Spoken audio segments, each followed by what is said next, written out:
C'est le rendez-vous des auteurs du continent en France. Le 3e salon du livre africain se tient en ce moment même à Paris. Et c'est la Côte d'Ivoire qui est le pays à l'honneur. Pour en parler, nous sommes ce soir avec Ange-Félix Ndakpri, qui est le commissaire général du Salon international du livre d'Abidjan, le SILA. Bonsoir. Bonsoir. Soyez le bienvenu au Journal Afrique. Alors, votre pays est l'invité de ce salon du livre de Paris. Comment est-ce que se porte la littérature et l'édition dans votre pays, la Côte d'Ivoire? Merci pour ce plateau télé que vous nous accordez. La Côte d'Ivoire, invitée d'honneur de cette 3e édition du Salon du livre africain de Paris, a un partenariat avec le Salon international du livre d'Abidjan. Comment est-ce que se porte notre littérature en Côte d'Ivoire? Elle se porte bien. Notre pays ambitionne faire de la Côte d'Ivoire le hub de la littérature francophone. Et donc, toutes nos autorités au plan institutionnel, de même que l'ensemble des professionnels et acteurs de la chaîne, dans l'Union, travaillent à améliorer justement ce secteur à travers le cadre juridique, institutionnel et réglementaire, ce qui relève du gouvernement, mais aussi la professionnalisation des métiers du livre avec un fort engagement venant de la part des acteurs et professionnels du secteur. Alors justement, j'allais vous demander à quel défi vous étiez confronté dans le monde du livre et de l'édition en Côte d'Ivoire. Le défi majeur était d'abord le défi de la distribution. C'est ça le défi majeur, le défi de la distribution, en ce sens que nous n'avons pas une couverture totale des sites de diffusion, de distribution. Je vais parler des librairies, je vais parler aussi des bibliothèques. C'est le défi majeur. L'autre défi également, est lié à la fiscalité, à l'économie du livre.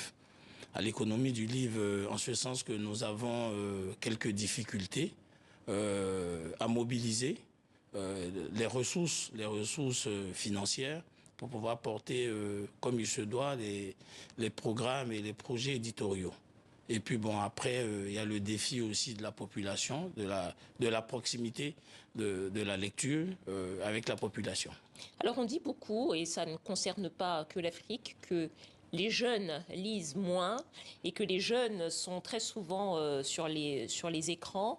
Est-ce que c'est une tendance que vous avez constatée également en Côte d'Ivoire, et comment est-ce que vous faites pour promouvoir la lecture, ou alors peut-être pour la promouvoir sur les écrans, si ça doit être un relais supplémentaire?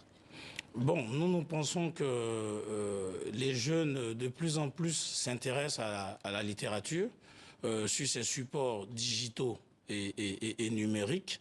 Nous venons à l'occasion de ce salon-là de découvrir une étude qui a été menée par le groupe français Uscrib sur l'état des lieux de l'édition africaine. Et donc nous avons pu constater justement qu'il y a un véritable engouement auprès de cette jeunesse du continent sur tout ce qui est littérature numérique. C'est-à-dire, comment est-ce qu'elle se manifeste? C'est un canal, les écrans sont davantage utilisés pour lire des romans, des récits, des manuels scolaires. Comment est-ce que ça se matérialise? Vous avez donc ces supports, aussi bien dans sa version, comme je l'ai dit, numérique, mais aussi il y a aussi la version audiobook. Donc chacun y va de son centre d'intérêt. Il y a aussi le livre dans sa version papier, qu'il ne faut pas forcément enterrer, si je peux me permettre de cette expression, qui a aussi son public.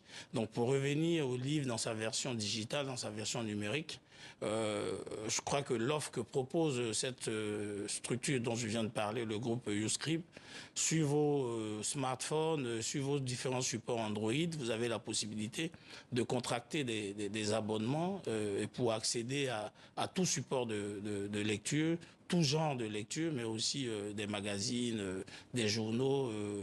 C'est près de, je sais pas, 2 millions, 3 millions de supports qui sont disponibles. Et vous qui êtes un éditeur, ça vous paraît être une solution intéressante pour promouvoir la lecture, cette complémentarité entre le numérique et le livre papier?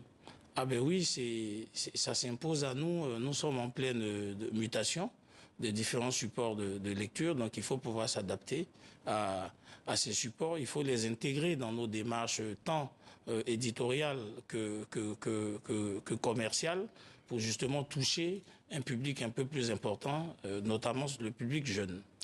Merci beaucoup, Ange-Félix Ndakpri, commissaire général du Salon international du livre d'Abidjan, le SILA. Merci d'être venu nous voir. C'est la fin